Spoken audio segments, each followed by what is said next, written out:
আসসালামু আলাইকুম। Welcome to my channel Sultana's yummy kitchen.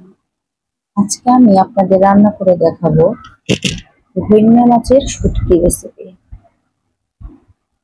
এই ভৈন্যা মাছের শুটকিটা আমাদের বাসায় আমার আপু অনেক পছন্দ করে, আর আমাদের নারায়ণগঞ্জের একটা ঐতিহ্য, আমরা শুটকিটা পছন্দ করি সবাই। এর জন্য আমি প্রথমে এই ভৈন্যা মাছটাকে ধুয়ে ভিজিয়ে রেখেছিলাম, আর সাথে সাথে আমি রেডি করে রেখেছিলাম পেঁয়াজ আর দেশি রসুন ছিলে আনাম রেডি করে রেখেছিলাম। এখন আমি রান্নার জন্য চলে যাচ্ছি। রান্না করার জন্য প্রথমে আমি কড়াইয়ের মধ্যে সরিষার তেল দিয়ে নিলাম। সরিষার তেল একটু পরিমাণটা বেশি দিতে হবে, আর সরিষার তেলে শুটকি মাছটা রান্না করলে রান্নাটা খুবই মজার হয়, ভালো লাগে সে রান্নাটা। তখন আমি তেলটা যখন গরম হয়েছে তখন আমি ভৈন্যা মাছের শুটকিটা যেটা আমি বেছে ধুয়ে রেখেছিলাম সেটা আমি তেলে দিয়ে দিলাম। তেলে দেওয়ার পরে দেখবেন এটা কিন্তু তেলের মধ্যে একটু হালকা একটু ভাজতে হবে। নাড়াচাড়া করে তেলটা একটু যাতে ভাজা ভাজা হয়, মাছটা খুব বেশি কিন্তু শক্ত করা যাবে না, মানে ভেজে আমি শক্ত করে ফেলবো এমন করা যাবে না। আমি কিন্তু চুলার আগুনটা একটু মিডিয়াম রেখেছি। এখন দেখেন আমি শুটকিটা ভাজছি। শুটকিটা যখন ভাজতে ভাজতে হালকা একটু হয়ে যাবে তখন সেই পর্যায়ে আমরা এর মধ্যে রসুনটা অ্যাড করে দেব। আমি কিন্তু রসুনটা ছিলে রেখেছিলাম, দেশি রসুন আনাম করে দিয়েছি, মানে এক কোয়া কোয়া থাকবে, কাটবো না আমি। ওই কোয়া কোয়া রসুনটা এটার মধ্যে আমি দিয়ে দিব, আর শুটকিটার সাথে আমি একসাথে ভাজবো। একটু হালকা একটু কালার হয়ে যাবে, আমি এমন করে রাখবো। দেখেন রসুনটা আমি দিয়ে দিলাম, সাথে দিয়ে দিলাম 3টা তেজপাতা। এখন আমি শুটকি, রসুন আর তেজপাতা একসাথে ভাজবো। এটা ভাজার সময় এত সুন্দর একটা ফ্লেভার আসে, খুবই মজার, মানে মনে মুখে স্বাদ এসে পড়ে, অনেক সুন্দর একটা ঘ্রাণ আসে। যারা শুটকি লাভার তারা অবশ্যই শুটকির এই ঘ্রাণটা পছন্দ করেন। আমরা যেহেতু শুটকি লাভার, নারায়ণগঞ্জের মানুষ, আমরা অবশ্যই শুটকি সবসময়ই পছন্দ করি। তখন আমি শুটকিটা পছন্দ করি, আমরা রান্না করি অবশ্যই। এখন আমি যখন যখন রসুন আর শুটকিটা হালকা একটু ভাজা ভাজা হবে, হালকা ভাজবো, বেশি ভাজবো না, তখন আমি এই পর্যায়ে দিয়ে দিলাম পেঁয়াজ। দেখেন আমি পেঁয়াজের পরিমাণটা বেশ ভালোই দিয়েছি, আর শুটকির পরিমাণ আর পেঁয়াজের পরিমাণ কিন্তু একটু সমান সমানই দেওয়া লাগে, আর রসুনটা তার অর্ধেক দিলেই হয়ে যায়। এইভাবে আপনারা মাপ দিয়ে রান্না করবেন, রান্নার স্বাদটা মানে টেস্টটা খুব ভালো আসবে। এখন দেখেন আমরা পেঁয়াজ, রসুন আর শুটকিটা একসাথে ভালোভাবে ভেজে নিচ্ছি। এটা যখন সুন্দরভাবে হালকা করে, এটা কিন্তু লাল লাল করে ভাজা যাবে না, সুন্দর করে হালকা করে ভাজতে হবে। দেখেন ওই যে দেখেন আমি দেখাচ্ছি যে খুব বেশি ভাজা হয়নি, এখন আরো ভাজতে হবে। এই শুটকিটা কিন্তু রান্না হয় মূলত তেলের উপরে, খুব অল্প পানি দিয়ে রান্না করা হবে, আর ঘন ঘন নাড়তে হবে যাতে না পুড়ে যায়। যদি পুড়ে যায় তাহলে শুটকিটার কিন্তু খুব ভালো হবে না, রান্নাটা ভালো হবে না। এই জন্য আমাদের একটু সময় নিয়ে ধৈর্য সহকারে আস্তে আস্তে করে রান্নার প্রসেসটা চালিয়ে যেতে হবে। আমি আপনাদেরকে বিস্তারিত ভাবে দেখানোর চেষ্টা করছি, আপনারা এভাবে রান্না করে খাবেন, দেখবেন অনেক ভালো লাগে। এখন আমি কিন্তু রান্নার এই পর্যায়ে আমার শুটকি রান্নার জন্য পরিমাণ মতো আদা, রসুন আর লবণ একসাথে দিয়ে ভাজবো। এখন কিন্তু আমি পানি দিব না, এই লবণ আর আদা রসুন দিয়ে এভাবে করে আমি ভাজবো।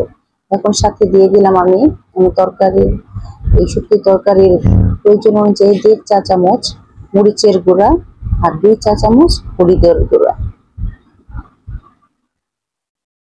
এখন আমি এইটা একসাথে ভালোভাবে হলুদ মরিচগুলো একসাথে মিশিয়ে ভালোভাবে ভাজবো।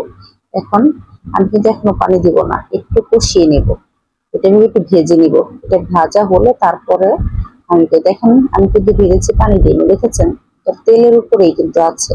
এই শুটকিটা মূলত রান্না হয় এইভাবে, পানি ছাড়াই মোটামুটি রান্না হয়, পানিটা দিয়েই একটু কম, পরিমাণটা থাকে খুবই কম।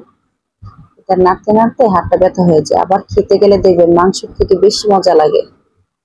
এটা দিয়ে 2 প্লেট ভাত এমনিতেই খাওয়া যায়, খুবই মজার হয়। আর এই তরকারিটা আপনি 3 দিন যদি ফ্রিজের বাইরেও রাখেন, 3-4 দিন, কোনো সমস্যা হয় না, একবারে ভালো থাকে, কোনো প্রবলেমই হয় না, কারণ এটার ভিতরে কোনো এক্সট্রা কোনো পানি থাকে না। এই জন্য দেখেন আমি একটু কম অল্প একটু পানি দিয়ে পেঁয়াজের সাথে যে আদা রসুনটা না এটা একটু ভাজার জন্য পানি দিয়েছি, খুবই কম পরিমাণে। এই যখন আমি এটা ভাজবো, দেখেন তেল কিন্তু ঠিকই উঠে আসে। আমি খুব কম কিন্তু পানিটা দিয়েছি, আমি পরে আরো আর একটু পানিটা একটু অ্যাড করতে হবে এটা পরে। এখন দেখেন আমি এটা পেঁয়াজটা মজার জন্য ভালোভাবে দিছি, যাতে সুন্দরভাবে এটা মিশে যায়। পেঁয়াজটা কিন্তু দেখেন আমি কিন্তু বেশি ভাজিনি, পেঁয়াজটাও ঠিক আছে ভাঙিনি বা বেশি লাল হয়ে যায়নি। আর কালারটা কিন্তু খুব সুন্দর আসছে, আমার ক্যামেরায় হয়তো ভালোভাবে কালারটা আসতেছে না, কিন্তু খুবই সুন্দর হয়েছে। এখন দেখেন আমি পানিটা অল্প আর একটু পানি অ্যাড করেছিলাম, বেশি না অল্প। তো আমি এটা অফ ক্যামেরায়, তো এটা আমার খেয়াল নেই, ক্যামেরাটা অন করার জন্য মনে ছিল না। দেখেন এই পর্যায়ে দেখাচ্ছি কাঁচামরিচটা দিয়ে দিয়েছি, কাঁচামরিচগুলি মাঝখান দিয়ে কেটে দিয়েছি যাতে তরকারিটা একটু ঝাল হয়, যেহেতু শুটকি তরকারি একটু ঝাল হলেই ভালো লাগে, এটা ভালো লাগে ঝাল হলেই। আমি কিন্তু এখানে গরম মশলা বলতে কিছু ইউজ করবো না, শুধু খালি তেজপাতাটা দিয়েছি, এছাড়া কোনো গরম মশলা আমি ইউজ করবো না। এখন এই কাঁচামরিচ দিয়ে আমার কিন্তু তরকারি প্রায় শেষের পর্যায়ে। এখন দেখেন আমি এটা যখন পুরো শুকিয়ে যাবে তখন কিন্তু আমার তরকারিটা হয়ে যাবে। আমি এটাকে এখন এই দেখেন প্রথম থেকে শেষ পর্যন্ত আমি কিন্তু নাড়ার মধ্যেই রেখেছি, তরকারি কিন্তু নাড়তে হবে, যেহেতু আমি পানির পরিমাণ খুবই কম এখানে, তরকারিটা যাতে লেগে না যায় আমাকে সেইভাবে রান্না করতে হবে। দেখেন তরকারিটা তেল ভেসে আসছে আস্তে আস্তে, এই যে দেখেন, দেখছেন তরকারি কালারটা মাশাআল্লাহ খুব সুন্দর এসেছে।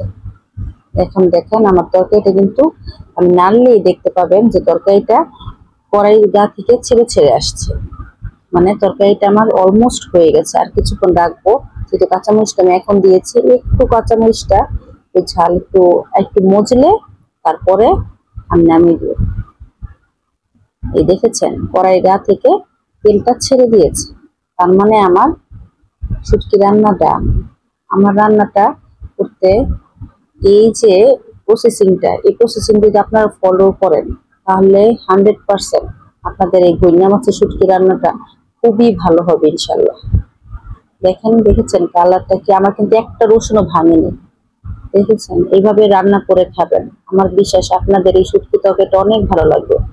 গইনা মাছের শুটকি আজকে আপনাদের রান্না করে দেখালাম, ইনশাল্লাহ পরবর্তীতে আবার অন্য কিছু রান্নার রেসিপি নিয়ে দেখা হবে ইনশাল্লাহ।